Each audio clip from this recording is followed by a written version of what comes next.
बिस्मिल्लाहिर्रहमानिर्रहीम। अस्सलाम वालेकुम बेटे, उम्मीद है आप सब खैर ताफ़ियत से होंगे।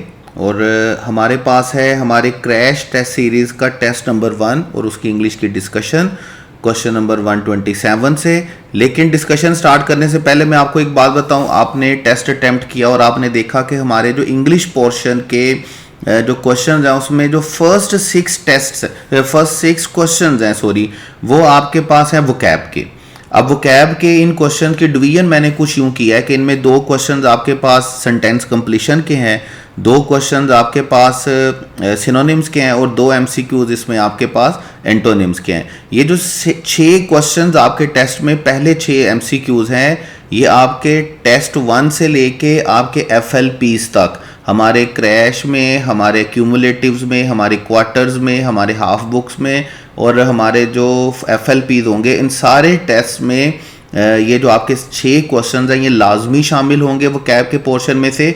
अब बहुत सारे बच्चे क्वेश्चन इन वोकैब की पोर्शन का पूछ रहे थे कि सर ये जो एसओएस में लिखा हुआ है, टेस्ट सेशन के एसओएस में लिखा हुआ है कि क्वेश्चन नंबर 1 to 50 या question number 50 sentence completion 1 to 50 या सेंटेंस कंप्लीशन 51 to 100 ये कहाँ से है। तो बेटे मैंने आपको क्लासेस में भी बताया, मैं अभी भी आपको दोबारा बता रहा हूँ, ये याद रखिएगा। आपके क्वेश्चन बैंक में 300 एमसीक्यू सेंटेंस कंप्लीशन के नाम से हैं, सेंटेंस कंप्लीशन की हेडिंग से हैं। आपने हर टेस्ट के लिए आपके सिलेबस के मुताबिक उनकी तैयारी करनी है। जैसे आपके टेस्ट 1 में फर्स्ट 50 क्वेश्चंस थे सेंटेंस कंप्लीशन के, तो हम क्या करेंगे, मैंने क्या किया कि मैंने उन्हीं में से सेंटेंस कंप्लीशन के क्वेश्चंस बनाए, उन्हीं में से सिनोनिम्स के क्वेश्चन बनाए और उन्हीं में से एंटोनिम्स के क्वेश्चन बनाए। तो हम क्या कर रहे हैं कि हम डायरेक्टली किसी भी वोकैब को रट्टा नहीं मार रहे और मार सकते भी नहीं। आपको पता है कि वोकैब जो वोकैब है ये कोई प्रिस्क्राइब्ड वोकैब नहीं है पीएमसी या यूएचएस की तरफ से, तो हम किसी स्पेसिफिक वोकैब को रट्टा मार नहीं सकते। तो हम वोकैब को डायरेक्टली कहीं से रट्टा मारने के बजाय हम जरा इसको इनडायरेक्टली वे में करेंगे कि आपके पास सेंटेंस कंप्लीशन के जो 1 to 50 क्वेश्चंस होंगे आप उनको अच्छे तरीके से तैयार करेंगे, उन्हीं में से सेंटेंस कंप्लीशन के क्वेश्चंस आएंगे और उन्हीं ऑप्शन में से जो है आपके सिनोनिम्स और एंटोनिम्स के क्वेश्चन आएंगे। और ये 6 क्वेश्चन जो हैं ये आपके सारे टेस्ट सेशन में आपके टेस्ट का हिस्सा रहेंगे, ये याद रखिएगा। तो स्टार्ट करते हैं अल्लाह का नाम लेकर। क्वेश्चन नंबर 127 है हमारे पास, my finger is still dash where I caught it in the door yesterday.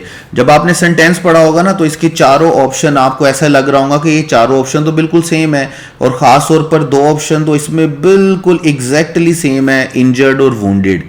लेकिन ये याद रखिएगा इन वर्ड्स में थोड़ा थोड़ा सा टेक्निकल सा डिफरेंस है। जैसे देखिए इंजर्ड या वुंड, ये इंजर्ड या वुंडेड ये बिल्कुल सेम वर्ड्स हैं और इनका मतलब होता है कोई भी ऐसा जख्म, कोई भी ऐसी चोट जिसमें कोई कट लगता है, जिसमें कोई शार्प एजिस चीज लगती है और आपके जिस्म से ब्लड निकलता है कट के बाद। तो इंजर्ड और वुंडेड का तो ये मतलब होता है। लेकिन सोर का मतलब हमारे पास होता है किसी बॉडी पार्ट का अनकंफर्टेबल होना, ठीक है। जैसे इसका मतलब इंजर्ड या वुंडेड नहीं है, मतलब इसका मतलब है अनकंफर्टेबल होना किसी बॉडी पार्ट का, किसी बॉडी पार्ट में चुभन होना जिसको हम इंग्लिश में क्या बोलते हैं स्टिंगिंग, या किसी बॉडी पार्ट में दर्द होना जिसको हम क्या बोलते हैं एक्किंग। जैसे फर्ज करें अगर मेरा गला खराब है तो मैं अपने गले खराब गले के लिए तो ये कभी नहीं बोलूंगा कि माई थ्रोट इज इंजर्ड या my throat is wounded. Injured या वुंडेड का मतलब हम उस जख्म या चोट को बोलते हैं जिसमें से ब्लड निकलता है। तो उसके बाद सोर का मतलब हमारे पास जिस्म का अनकंफर्टेबल होना। जैसे अभी किसी का अगर गला खराब है, गले में खराश है, गले में बेसुकूनी है, तो वो क्या बोलेगा, I have a sore throat.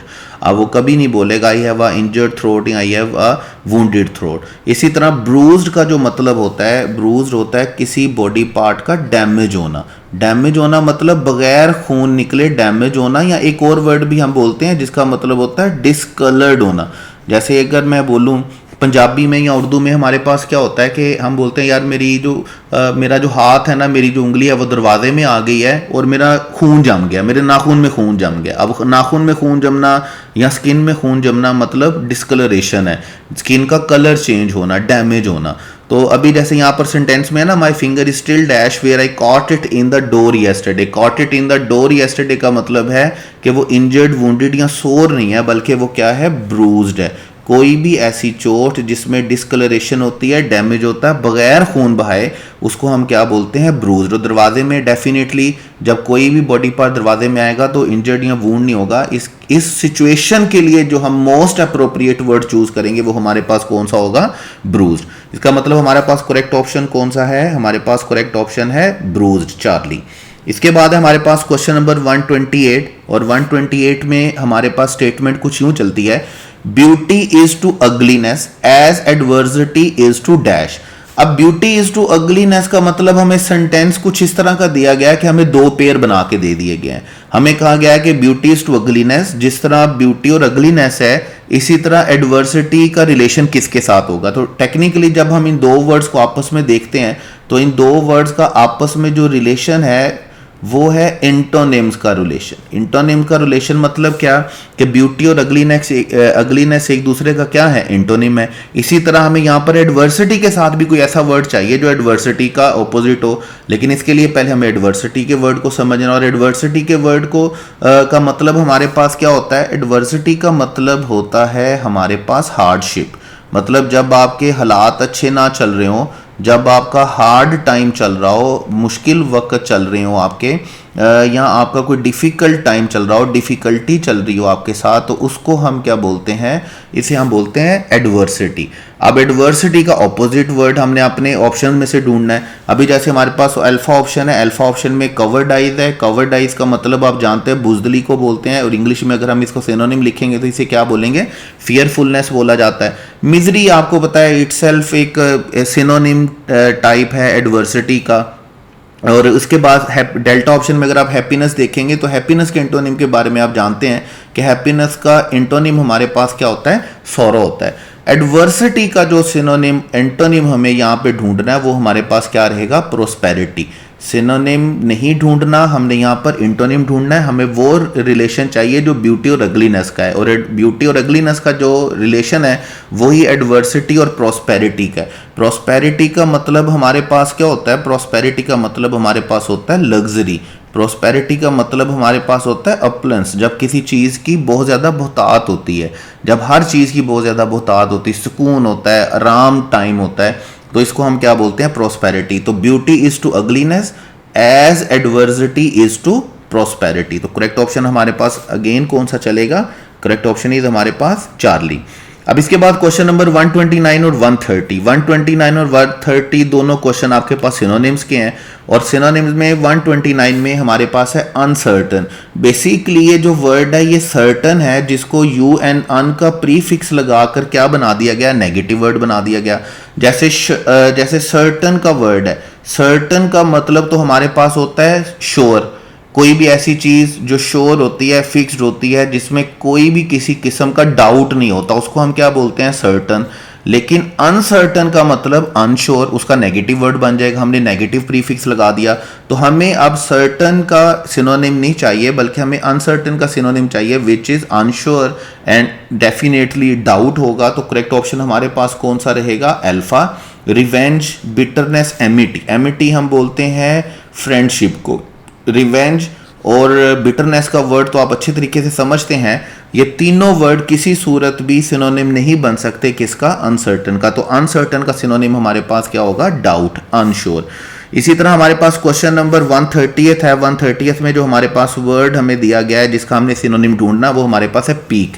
और पीक के वर्ड को आप अच्छे से जानते हैं। पीक का मतलब होता है high time, high point, sorry high point. या एक बड़ा अच्छा खूबसूरत वर्ड हम इसके लिए बोलते हैं समिट, या इससे भी एक बड़ा अच्छा खूबसूरत वर्ड हम बोलते हैं पिनैकल। किसी भी चीज़ का जो हाई पॉइंट होता है ना, हम उसे क्या बोलते हैं? पीक। जैसे हम बोलते हैं कि वह अपने करियर के अरूज पर है, तो हम क्या बोलेंगे? He is at peak, high point, summit या पिनैकल ऑफ हिज करियर। तो अभी हमें इसे सिनोनिम देखेंगे तो अल्फा ऑप्शन में जो वर्ड लिखा हुआ है नादिर, ये याद रखिएगा, नादिर का मतलब होता है लोएस्ट पॉइंट। जैसे हम पीक बोल रहे हैं ना, हाईएस्ट पॉइंट, इसी तरह नादिर इसका क्या होता है? Lowest point. इसका मतलब नादिर इसका क्या हुआ? एंटोनिम हुआ। लेकिन हमें एंटोनिम तो ढूंढना नहीं है, हमें सिनोनिम ढूंढना है। विंडो का मतलब हमारे पास, विंडो को तो आप जानती हैं, विंडो का मतलब क्या होता है? गैप होता है। विसिनिटी का वर्ड आप बड़े अच्छे तरीके से समझते हैं। विसिनिटी का मतलब हमारे पास क्या होता है? सराउंडिंग्स होता है, पेरिफेरी होता है, इर्द गिर्द को हम विसिनिटी बोलते हैं। जो कि किसी सूरत में पी का सिनोनिम नहीं हो सकता। अब हमारे पास है डेल्टा ऑप्शन, बड़ी खूबसूरत वर्ड है जीनत। जीनत भी याद रखिएगा, zenith is the highest point, zenith is the highest point, zenith is summit, zenith is pinnacle. जो बिल्कुल एग्जैक्ट सिनोनिम है पी का वो हमारे पास क्या है, जीनत। यानी कि जितने वर्ड्स अभी हमने लिखे, peak, high point, summit, pinnacle, zenith, ये सारे एक दूसरे का क्या है, सिनोनिम है। तो यहां पर हमारे पास 130th में करेक्ट ऑप्शन हमारे पास कौन सा चलेगा, डेल्टा।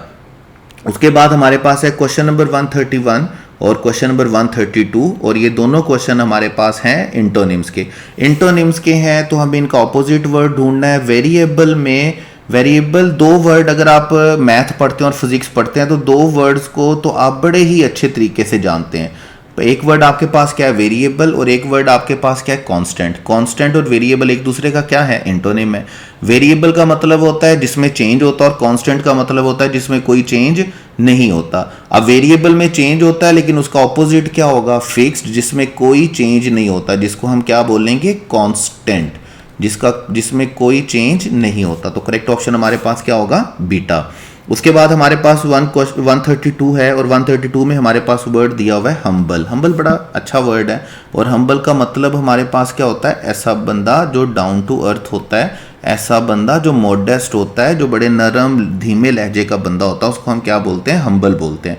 और जैसे हमारे पास अल्फा ऑप्शन में दिया हुआ है एरोगेंट।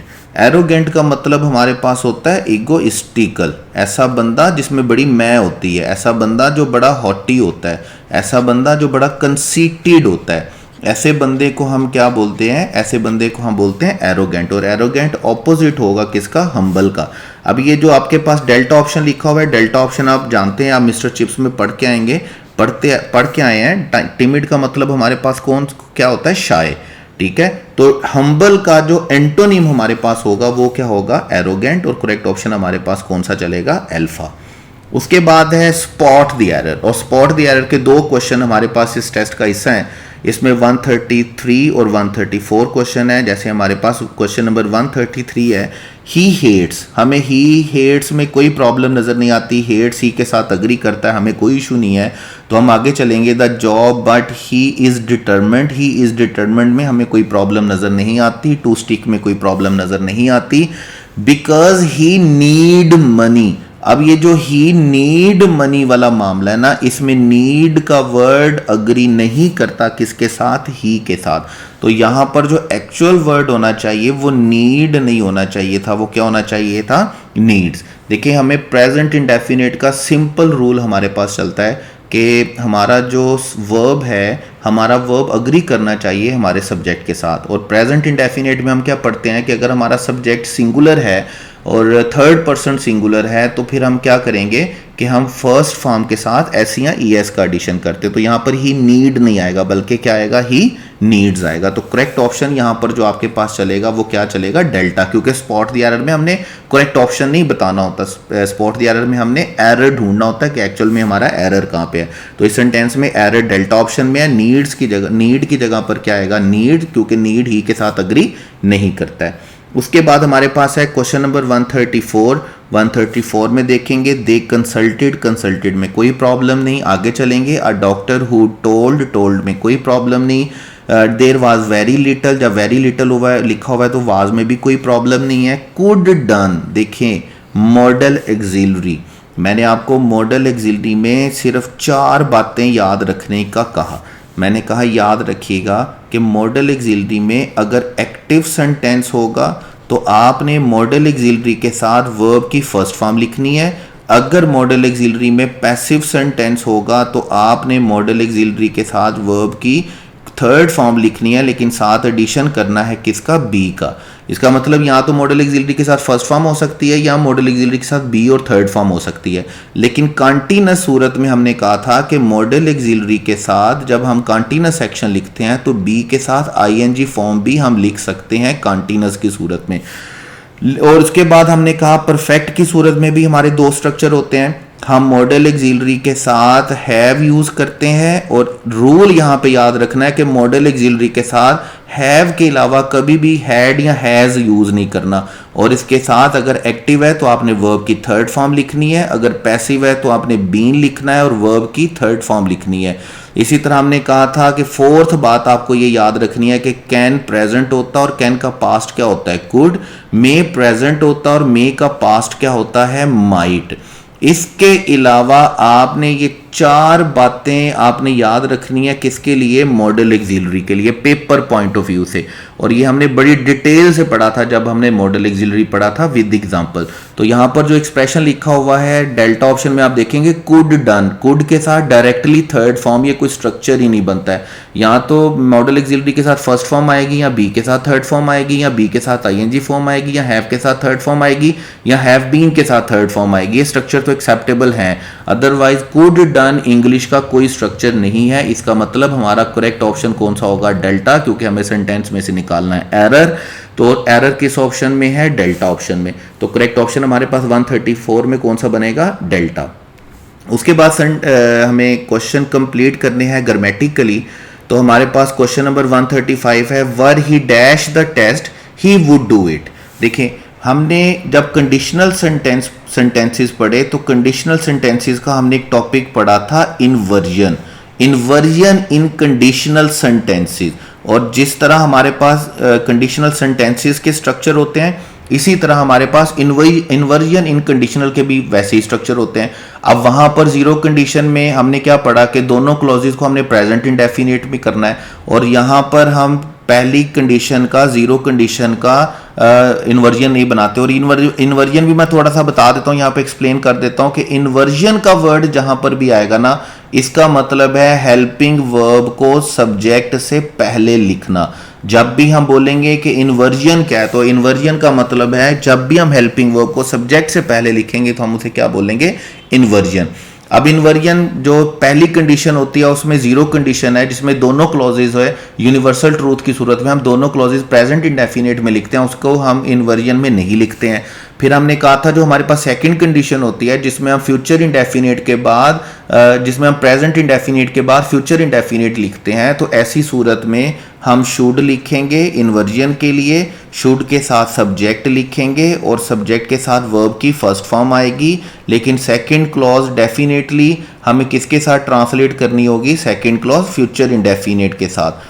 जब आप कंडीशनल सेंटेंसेस पढ़ेंगे तो कंडीशनल सेंटेंसेस में हम फर्स्ट कंडीशन को यानी कि जीरो कंडीशन के बाद सेकंड कंडीशन को हम फ्यूचर इंडेफिनिट में लिखते हैं और प्रेजेंट इंडेफिनिट में लिखते हैं इफ क्लॉज को, और सेकंड क्लॉज को लिखते हैं फ्यूचर इंडेफिनिट में। सेकंड क्लॉज में हमने कोई चेंज नहीं करना, वो फ्यूचर इंडेफिनिट में रहेगी। लेकिन फर्स्ट क्लॉज जो हम प्रेजेंट इंडेफिनिट में लिखते हैं उसमें आपने सेंटेंस को शुड से स्टार्ट करना और शुड के बाद सब्जेक्ट लिखना है, और शुड के साथ वर्ब की कौन सी फॉर्म आएगी, फर्स्ट फॉर्म। इसी तरह आपके पास ये जो स्ट्रक्चर यहां पे लिखा हुआ है, ये पास्ट कंडीशन की इन्वर्जन है, और पास्ट कंडीशन की इन्वर्जन को हम वर्ब से स्टार्ट करते हैं, वर्ब के बाद सब्जेक्ट आता है। और याद रखिएगा इस वर्ब के साथ वर्ब की कौन सी फॉर्म आती है, टू प्लस फर्स्ट फॉर्म यानी कि इन्फिनिटिव। और साथ में याद रखना है कि हमें सेकंड क्लॉज में कोई चेंज नहीं करना, वो वुड प्लस फर्स्ट फॉर्म ही रहेगा जैसा कि सेंटेंस में लिखा हुआ है, वुड प्लस फर्स्ट फॉर्म। और लास्ट कंडीशनल सेंटेंस को हम जब इन्वर्जन के साथ लिखते हैं तो हम हैड से स्टार्ट करते हैं, हैड के बाद सब्जेक्ट लिखते हैं, सब्जेक्ट के बाद थर्ड फॉर्म लिखते हैं। और अगेन वही बात कि आपने सेकंड क्लॉज को चेंज नहीं करना, और सेकंड क्लॉज में हमारे पास क्या आता है, यहां पर would have plus third form. ये 4 स्ट्रक्चर जो ये है कंडीशनल में इन्वर्जन या इन्वर्जन इन कंडीशनल। यहां पर हम सेंटेंस इफ या सबऑर्डिनेट क्लॉज से स्टार्ट नहीं करते बल्कि हेल्पिंग वर्ब से स्टार्ट करते हैं। फ्यूचर कंडीशन को हम शुड से स्टार्ट करेंगे, साथ फर्स्ट फॉर्म आएगी। पास्ट कंडीशन को वर्ब से स्टार्ट करेंगे, साथ टू प्लस फर्स्ट फॉर्म आएगी। और पास्ट परफेक्ट कंडीशन को हम हैड से स्टार्ट करेंगे और साथ में वर्ब की थर्ड फॉर्म आएगी। तो चूंकि यहां पर वर्ब लिखा हुआ है, सेंटेंस को वर्ब से स्टार्ट किया हुआ है, आगे वुड प्लस फर्स्ट फॉर्म लिखा हुआ है, इसका मतलब ये पास्ट कंडीशनल सेंटेंस है। और पास्ट कंडीशनल सेंटेंस में हम वर्ब के साथ वर्ब की कौन सी फॉर्म यूज करते हैं, टू प्लस फर्स्ट फॉर्म। तो करेक्ट ऑप्शन आपके पास यहां पर कौन सा चलेगा, चार्ली। उसके बाद है हमारे पास क्वेश्चन नंबर 137, और 137 में 2 बड़े खूबसूरत रूल हैं। देखें अगर मैं इसको कुछ यूं एक्सप्लेन करूं, ये 2 रूल का कम्बिनेशन है। 2 रूल में पहला रूल जो है वो है यूज टू, और दूसरा रूल जो है हमारे पास वो है हैज, हैव और हैड का, जिसको हम यूज करते हैं कॉजेटिव वर्ब के तौर पे। तो यूज टू में हमने 3 स्ट्रक्चर पढ़े थे, बल्कि 4 स्ट्रक्चर पढ़े। हमने कहा सब्जेक्ट से स्टार्ट हो रहा होगा, यूज टू होगा तो वर्ब की फर्स्ट फॉर्म आएगी।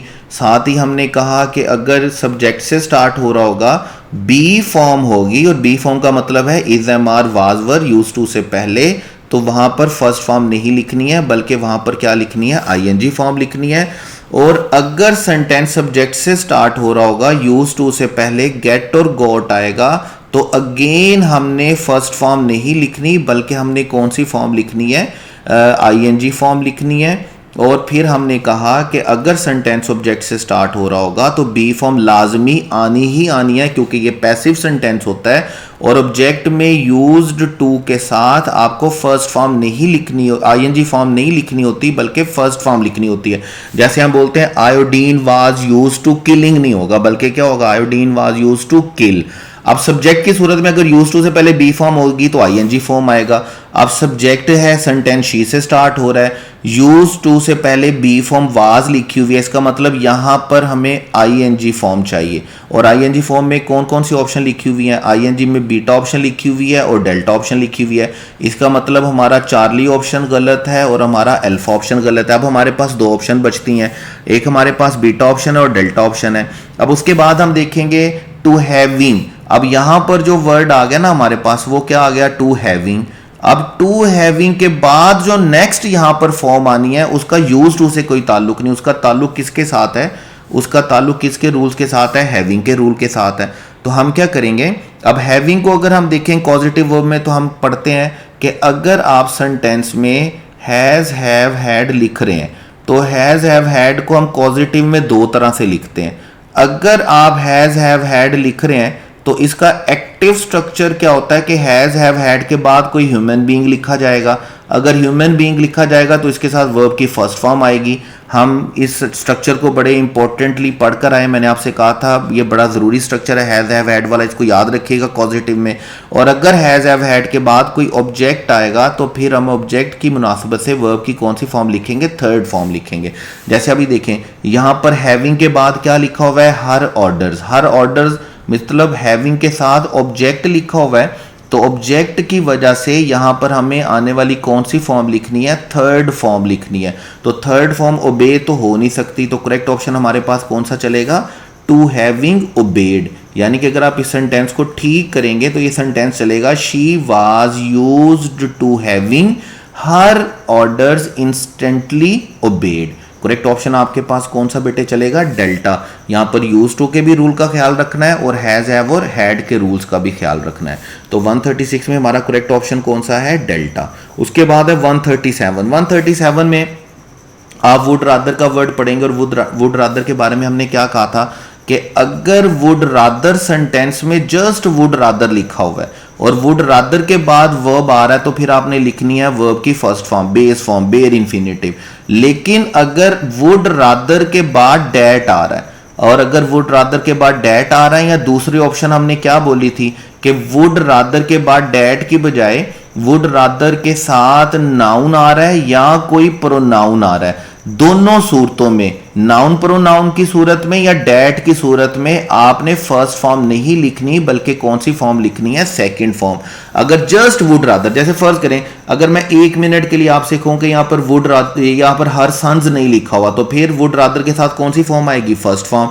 लेकिन चूंकि वुड रादर के बाद हर सन्स यानी कि नाउन मेंशन किया हुआ है, तो फिर हमने वर्ब की कौन सी फॉर्म लिखनी है, सेकंड फॉर्म। तो यहां पर जो हमारे पास करेक्ट ऑप्शन होगा, Rita would rather her son died. Correct option आपके पास कौन सा चलेगा, बीटा। वुड रादर होगा तो वुड रादर के लिए आपको क्या लिखना है, फर्स्ट फॉर्म। लेकिन वुड रादर डैट और वुड रादर नाउन प्रोनाउन के लिए आपको क्या लिखनी है, सेकंड फॉर्म। तो करेक्ट ऑप्शन आपके पास कौन सा चलेगा, बीटा।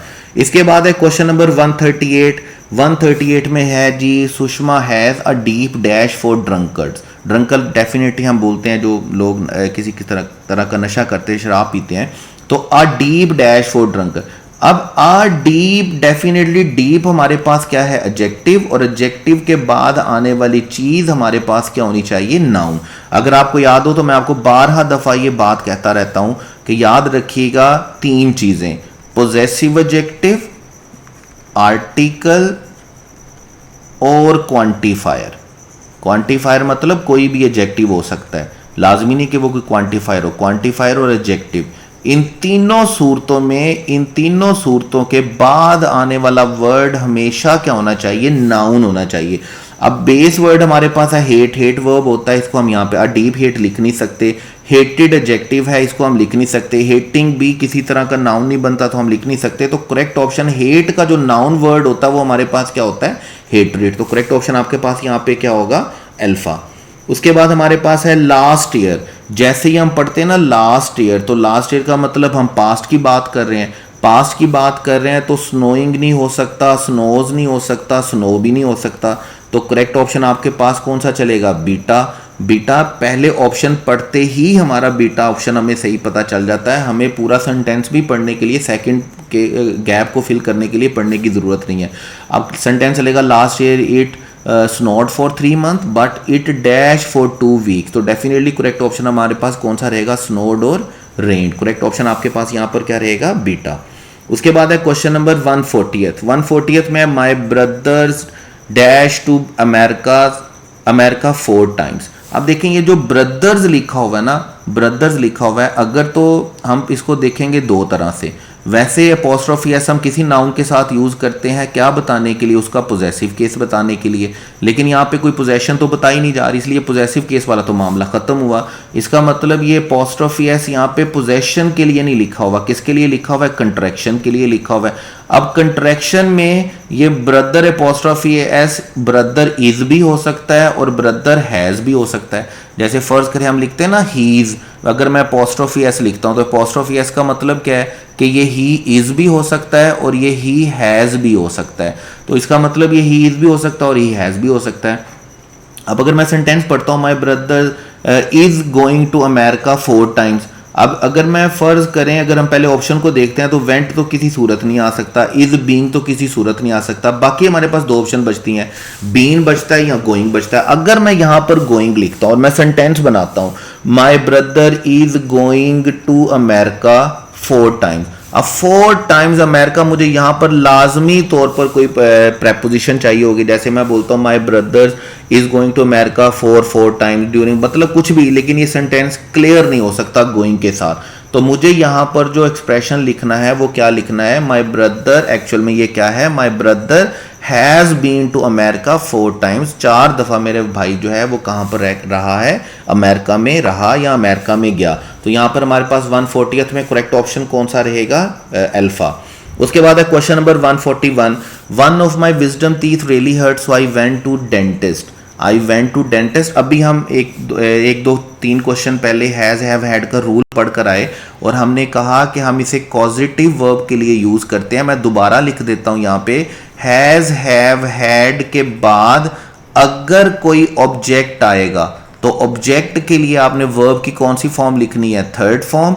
और अगर हैज हैव हैड के बाद कोई ह्यूमन बीइंग यानी कि कोई पर्सन आएगा तो उसके लिए आपने वर्ब की कौन सी फॉर्म लिखनी है, फर्स्ट फॉर्म। ह्यूमन बीइंग की सूरत में ये एक्टिव स्ट्रक्चर होता है, ऑब्जेक्ट की सूरत में ये पैसिव स्ट्रक्चर होता है। तो यहाँ पे जैसे हम लिखेंगे so I went to the dentist. अब अगर हम ऑप्शन पढ़ें टू हैव इट रिमूव, अब पहली बात है ये जो इट लिखा हुआ है, ये हैव के बाद इट का मतलब किसके लिए आया ना, किसके लिए आया कि टीथ के लिए, तो अपने टूथ के लिए। तो यहाँ पर डेफिनेटली इट का मतलब क्या है कि ये ऑब्जेक्ट है, ह्यूमन बीइंग तो है नहीं। ऑब्जेक्ट है तो वर्ब की कौन सी फॉर्म आनी चाहिए, थर्ड फॉर्म। फर्स्ट फॉर्म आ नहीं सकती, टू बी रिमूव हो नहीं सकता, टू बीइंग रिमूव्ड हो नहीं सकता। तो करेक्ट ऑप्शन हमारे पास कौन सा बचेगा, बीटा। सिर्फ और सिर्फ आपने ट्रिक किया है कि आपने देखना है कि हैव के बाद क्या आ रहा है। अगर हैव के बाद कोई ऑब्जेक्ट आ रहा है तो हमें वर्ब की थर्ड फॉर्म लिखनी है, और अगर हैव के बाद कोई ह्यूमन बीइंग आ रहा है, कोई पर्सन आ रहा है, तो फिर हमें वर्ब की कौन सी फॉर्म लिखनी है, फर्स्ट फॉर्म। तो चूंकि यहाँ पर हैव के बाद इट आ रहा है जो कि ऑब्जेक्ट है, और ऑब्जेक्ट किसके लिए लिखा हुआ है, टूथ के लिए, टूथ के लिए लिखा हुआ है, तो फिर हम इसको क्या करेंगे, हम इसके साथ वर्ब की फर्स्ट फॉर्म नहीं लिखेंगे बल्कि कौन सी फॉर्म लिखेंगे, थर्ड फॉर्म। करेक्ट ऑप्शन हमारे पास कौन सा होगा, बीटा। उसके बाद हमारे पास है question number 142, Julia will not dash. अब विल नॉट डैश का मतलब विल नॉट लेट तो आ गया, और लेट के बारे में हम पढ़ कर आए हैं कि लेट के साथ हमें वर्ब की कौन सी फॉर्म यूज करनी है, फर्स्ट फॉर्म। हमने जब अनयूजुअल स्ट्रक्चर्स पढ़े थे, तो हमने बहुत सारे स्ट्रक्चर अनयूजुअल पढ़े, तो उसमें आपने याद रखना है लेट के साथ हम वर्ब की कौन सी फॉर्म लिखेंगे, फर्स्ट फॉर्म। तो लेट के साथ जब फर्स्ट फॉर्म आएगी तो मैरिड नहीं हो सकता, टू मैरी नहीं हो सकता, टू बी मैरिड नहीं हो सकता। करेक्ट ऑप्शन हमारे पास कौन सा चलेगा, alpha. Will not let, let के साथ वर्ब की कौन सी फॉर्म आएगी, फर्स्ट फॉर्म। तो करेक्ट ऑप्शन आपके पास कौन सा रहेगा, अल्फा। इसके बाद क्वेश्चन नंबर 143 में है the lessons dash me over $500। अब देखें, ये मैं आपको सर क्लासेस में बता चुका कि पास पेपर में क्वेश्चन आता रह गया, इट डैश मी $50।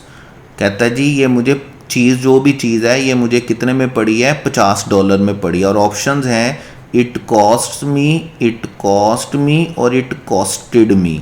तो आपने याद रखना है कि जो कॉस्ट का सेकंड फॉर्म होता है ना, वो कॉस्टेड नहीं होता। कॉस्टेड वर्ड एग्जिस्ट जरूर करता है, लेकिन ये किसी और मीनिंग के लिए यूज होता है, ये कीमत के लिए यूज नहीं होता। ठीक है, तो यहां पर याद रखिएगा, आप कॉस्टेड का वर्ड कभी यूज नहीं करेंगे, आप कौन सा वर्ड यूज करेंगे, कॉस्ट।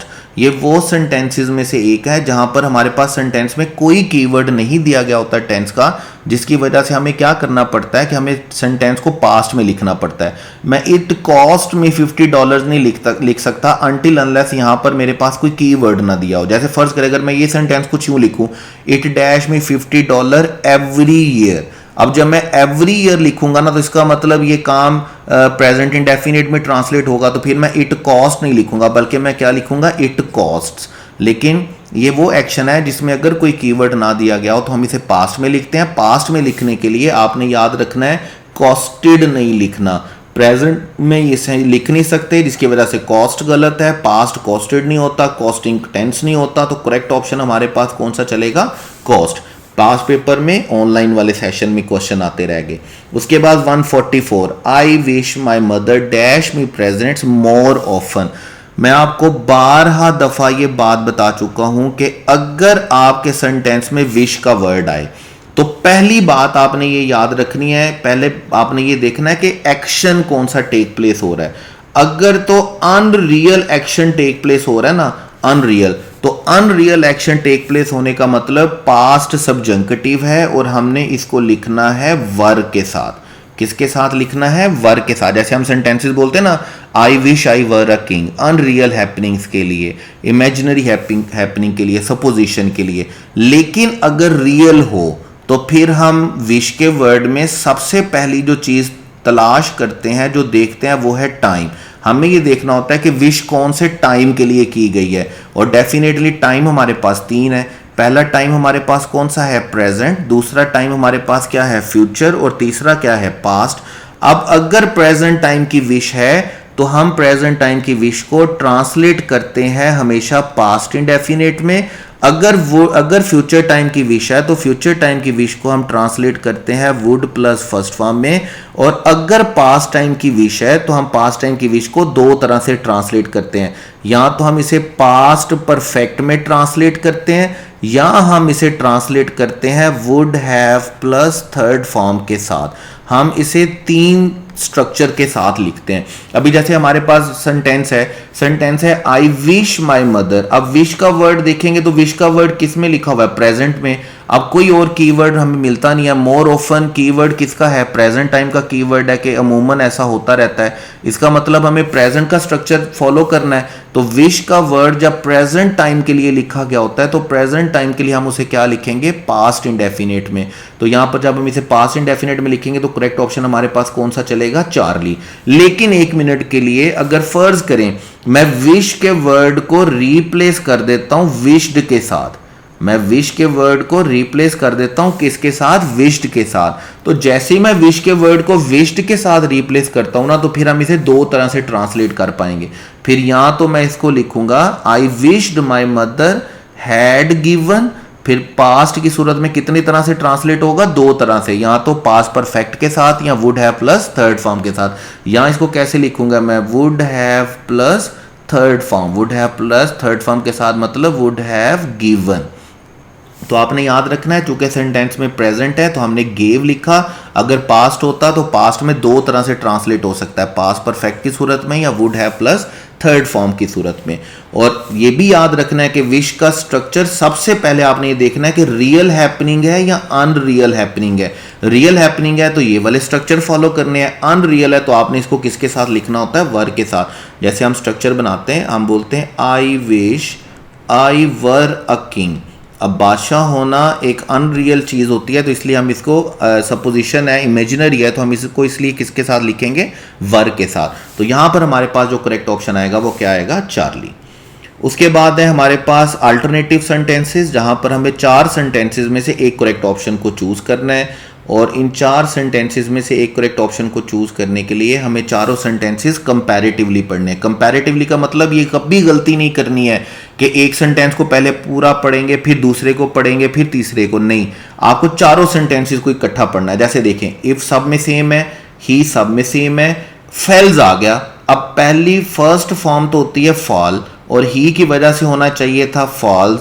सेकंड फॉर्म होती है फेल और सेकंड फॉर्म के साथ एस का एडिशन करना, ये तो कोई टेंशन ही बनता है। इसका मतलब हमारा डेल्टा ऑप्शन यहीं पर गलत होता है और चार्ली ऑप्शन भी यहीं पर गलत होता है। ये ऑप्शन आगे हमें पढ़ने की जरूरत भी नहीं है।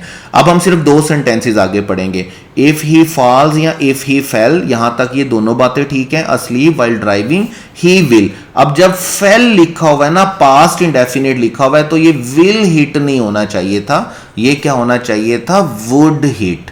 तो यहां पर हम जब कंडीशनल के स्ट्रक्चर देखेंगे तो जब पास्ट इंडेफिनिट होता है तो पास्ट इंडेफिनिट के साथ हमें वुड प्लस फर्स्ट फॉर्म लिखनी होती है, इसलिए हमारा बीटा ऑप्शन करेक्ट नहीं है।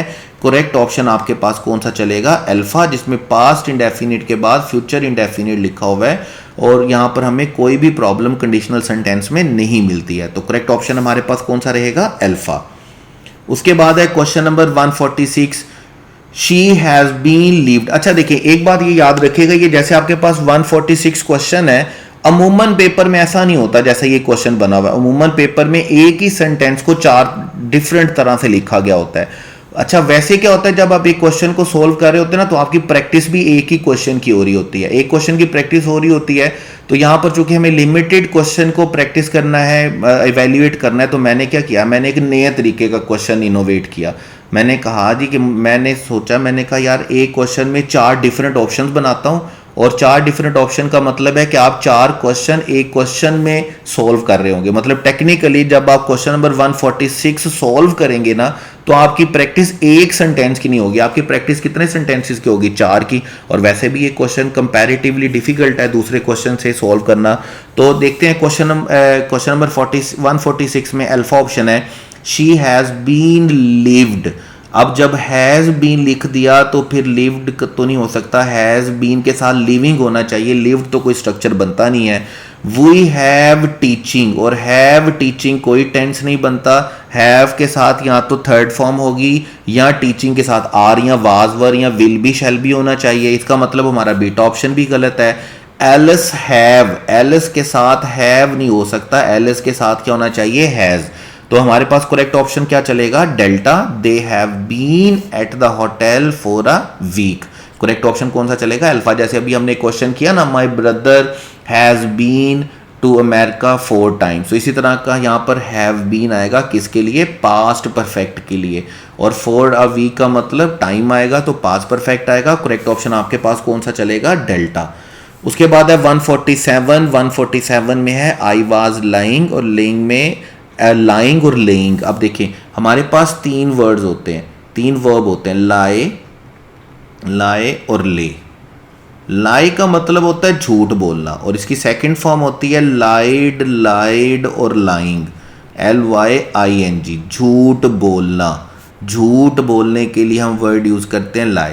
इसी तरह हमारे पास लाई का मतलब होता है किसी चीज का पड़ा हुआ होना या लेटना। जब आप किसी जगह पर लेटते हैं या कोई किसी चीज, कोई जगह, कोई चीज किसी जगह पर पड़ी हुई होती है, हम उसे क्या बोलते हैं, लाई। इसकी सेकंड फॉर्म क्या होती है, ले। थर्ड फॉर्म क्या होती है, लेन। और ING फॉर्म क्या होती है, लाइंग। ठीक है, इसमें ये हमारे पास अगर आप टेक्निकली ग्रामेटिकली बात करेंगे तो इसमें या तो हमारे पास सब्जेक्ट होता है या हमारे पास ऑब्जेक्ट होता है, यानी कि ये इंट्रांजिटिव वर्ब होता है। ट्रांजिटिव वो वर्ब होता है जिसके लिए ऑब्जेक्ट का होना जरूरी है। इनट्रांजिटिव इसमें या तो सब्जेक्ट होगा या ऑब्जेक्ट होगा, या तो ये लेटने के लिए यूज होगा या किसी चीज के पड़े हुए होने के लिए यूज होगा। लेकिन किसी चीज का किसी दूसरी जगह पर रखना जिसमें सब्जेक्ट भी इन्वॉल्व हो और ऑब्जेक्ट भी इन्वॉल्व हो, यानी कि ट्रांजिटिव वर्ब हो जिसमें सब्जेक्ट ऑब्जेक्ट दोनों हो, जिसमें किसी चीज का पड़ा हुआ होना नहीं होगा, किसी चीज का किसी जगह पर रखना होगा। ऐसी सूरत में आपका फर्स्ट फॉर्म होगी ले, सेकंड फॉर्म होगी लेड, और थर्ड फॉर्म भी आपके पास सेकंड फॉर्म क्या होगी लेड, और थर्ड फॉर्म भी आपके पास क्या होगी लेड, और लेकिन आईएनजी फॉर्म होगी LAYING लेइंग। अब यहां पर कहता है आई वाज लाइंग डाउन, मैं लेटा हुआ था, तो लेटने के लिए हम LAYING का वर्ब तो यूज नहीं करते, इसका मतलब हमारा डेल्टा और चार्ली ऑप्शन क्या है गलत। अब अल्फा बीटा में देखते हैं I was lying down then the doorbell ringing. अब डोरबेल रिंगिंग ये तो कोई टेंस ही नहीं बनता है, कोई हेल्पिंग वर्ब मौजूद नहीं है, और हम आईएनजी फॉर्म को विदाउट हेल्पिंग वर्ब टेंस में यूज कर नहीं सकते, इसका मतलब हमारा बीटा ऑप्शन भी गलत है। करेक्ट ऑप्शन आपके पास क्या रहेगा अल्फा, जिसमें वाज लाइंग सही से यूज किया हुआ है और जिसमें रैंग सही से यूज किया हुआ है। करेक्ट ऑप्शन आपके पास कौन सा चलेगा अल्फा। उसके बाद हमारे पास 148 बड़ा इंपॉर्टेंट क्वेश्चन है, ये मैं आपको बार बार टेस्ट में देता रहता हूं और मैं बार बार बोलता हूं कि ये क्वेश्चन गौर से याद रखिएगा। नीड का स्ट्रक्चर है, अगर नीड आपके सेंटेंस में आपके सब्जेक्ट के साथ अग्री करता है या नहीं करता तो ये दो तरह से ट्रीट होगा। जैसे अगर मैं बोलूं शी नीड और अगर मैं बोलूं शी नीड्स, यहां तक ये दोनों सेंटेंसेस सही हैं, लेकिन अगर नीड मेरे सिंगुलर सब्जेक्ट के साथ अग्री नहीं करता है तो मुझे याद रखिएगा, मुझे लिखना है शी नीड गो, और अगर ये अग्री करता है तो मुझे लिखना है शी नीड्स टू गो। मैंने आपको बड़ा अच्छे तरीके से ये पूरा ग्रुप जो पूरा रूल है वो एक्सप्लेन किया था कि कहाँ पर आपको इन्फिनेटिव लिखना और कहाँ पर आपको बेर इन्फिनेटिव लिखना, ये पूरा रूल भूलना नहीं है, याद रखिएगा। अब देखें शी नीड नॉट, अब नॉट की सूरत में तो वर्ब की फर्स्ट फॉर्म आनी चाहिए, ये भी हम पढ़कर आए हैं। तो जैसे शी नीड नॉट आएगा ना तो टू हैव तो हम लिख ही नहीं सकते, हमें हैव लिखना था, क्योंकि नीड नॉट के साथ तो हमेशा फर्स्ट फॉर्म आती है। अब नीड नॉट के साथ फर्स्ट फॉर्म तो आती है लेकिन वो हैज नहीं हो सकती, वो क्या होनी चाहिए हैव होनी चाहिए, याद रखिएगा। जब भी आप हैज हैव हैड का इन्फिनेटिव बनाएंगे तो आप कभी भी टू हैज या टू हैड नहीं बनाएंगे, बल्कि क्या बनाएंगे टू हैव। जब फर्स्ट फॉर्म लिखनी होगी तो हैव लिखेंगे, जब आईएनजी फॉर्म लिखनी होगी तो वो भी हैविंग की बनेगी, हैज या हैड की आईएनजी फॉर्म भी नहीं बनती। तो यहाँ पे नीड नॉट के साथ फर्स्ट फॉर्म तो लिखी हुई है हैज, लेकिन ये फर्स्ट फॉर्म हैज नहीं होनी चाहिए, फर्स्ट फॉर्म क्या होनी चाहिए हैव। अब उसके बाद है she need have no doubt, और डेल्टा ऑप्शन है शी नीड टू हैव। जब नीड लिखा हुआ है तो फिर टू हैव नहीं हो सकता। अगेन वही बात, हमें यहाँ पर हमारे पास करेक्ट ऑप्शन कौन सा चलेगा चार्ली, और ये चार्ली कौन सा स्ट्रक्चर है जिसमें नीड शी के साथ अग्री तो नहीं करता, लेकिन हमें इन्फिनेटिव की बजाय क्या लिखना है बेर इन्फिनेटिव। करेक्ट ऑप्शन आपके पास कौन सा चलेगा charlie, she need have no doubts. ये रूल नीड वाला बड़ा इंपॉर्टेंट है, याद रखिएगा। उसके बाद हमारे पास क्वेश्चन है 149, और क्वेश्चन 149 में Miss Halloway had a weak heart, she must have. अब मैं आपको रूल बता दूं, हमने पहले भी पढ़ा कि जहां भी मॉडल एक्सिलरी आए और मॉडल एक्सिलरी के साथ हैज हैव हैड, सिर्फ याद रखिएगा आपने हैव लिखना है, हैव के अलावा आप कभी भी हैज या हैड नहीं लिख सकते। आप कभी नहीं पढ़ेंगे शुड हैज या शुड हैड, आपको हमेशा क्या लिखना पड़ना है should have, could have, must have, आपने हमेशा हैव लिखना है, आपने कभी भी हैड या हैज नहीं लिखना। जैसे अगर हम अल्फा ऑप्शन देखेंगे मस्ट के साथ हैड लिखा हुआ, इसका मतलब ये करेक्ट नहीं हो सकता। हम चार्ली ऑप्शन देखेंगे मस्ट के साथ हैड लिखा हुआ, इसका मतलब ये करेक्ट नहीं हो सकता। अब हैव के साथ आगे हमें वर्ब की कौन सी फॉर्म लिखनी है थर्ड फॉर्म, और थर्ड फॉर्म डेफिनेटली कौन सी होती है हैड। हैव तो कोई स्ट्रक्चर बन ही नहीं सकता है, तो हमें करेक्ट ऑप्शन हमारे पास कौन सा चलेगा बीटा। मस्ट की वजह से हैव आएगा और हैव की वजह से क्या आएगा हैड। मस्ट के कंप्लीमेंट में हैव होना चाहिए और हैव की कंप्लीमेंट में थर्ड फॉर्म होनी चाहिए। तो करेक्ट ऑप्शन जो करेक्ट स्ट्रक्चर हमारे पास चलता है वो हमारे पास कौन सा चलता है बीटा। और इसके बाद हमारे पास हमारे टेस्ट का लास्ट क्वेश्चन है आखिरकार क्वेश्चन नंबर 150, जिल मेक्स मी रन या जिल मेक्स मी टू रन। देखिए मेक और मेड के लिए हम पढ़कर आए थे कि अगर प्रेजेंट में मेक हो या पास्ट में मेड हो, बेसिकली तो सिर्फ इसकी पास्ट फॉर्म है, कुछ चेंज तो नहीं है। जहाँ पर भी आपने इसको यूज़ करना है तो आपने मेक और मेड के साथ कौन सी फॉर्म लिखनी है, फर्स्ट फॉर्म। लेकिन अगर मेड को मेड से पहले बी फॉर्म लिखी, और मैं बार बार आपको बोलता रहता हूँ ये बी फॉर्म भूलनी नहीं है आपने। बी फॉर्म का मतलब है is am are, be form का मतलब है वाज वर, बी फॉर्म का मतलब है बीन बीइंग। जब ये लिखा हुआ है और उसके बाद मेक और मेड लिखा है तो फिर आपने याद रखना है आपने फर्स्ट फॉर्म नहीं लिखनी होती, बल्कि कौन सी फॉर्म लिखनी होती है, 2 प्लस फर्स्ट फॉर्म। अब जैसे देखें जिल मेक्स मी रन्स, रन्स नहीं हो सकता, मेक्स के कंप्लीमेंट में रन्स नहीं होगा बल्कि क्या होगा, रन। या तो मेक के साथ फर्स्ट फॉर्म होगी यानी कि बेर इन्फिनेटिव होगा या इन्फिनेटिव होगा, रन्स तो हो नहीं सकता। इसका मतलब हमारा अल्फा ऑप्शन गलत है। जिल मेक्स मी टू रन, अब मेक्स के साथ रन होगा, टू रन तो हो नहीं सकता, इसका मतलब हमारा बीटा ऑप्शन भी क्या है, गलत। आई वाज मेड का मतलब जब मेड से पहले बी फॉर्म लिखी हुई है तो आगे 2 प्लस फर्स्ट फॉर्म होनी चाहिए, इसका मतलब रन किसी सूरत में भी ठीक नहीं हो सकता। हमारे पास करेक्ट ऑप्शन कौन सा होगा, हमारे पास करेक्ट ऑप्शन कौन सा होगा, टू रन, मेड के कंप्लीमेंट में। तो करेक्ट ऑप्शन आपके पास कौन सा रहेगा बेटे, चार्ली। और क्वेश्चन नंबर 150 में मेड की वजह से चूंकि पहले बी फॉर्म लिखी हुई है, हमारा करेक्ट ऑप्शन रहेगा चार्ली, जिसमें 2 प्लस फर्स्ट फॉर्म आएगी। और इसके साथ ही हमारी डिस्कशन होती है ख़त्म। अगर फिर भी आपको किसी क्वेश्चन में, किसी रूल में कोई भी किसी तरह की कोई कंफ्यूजन है, कोई परेशानी है, तो बेटे आप डायरेक्टली मुझे रीच कर सकते हैं व्हाट्सएप नंबर पे 030725000285।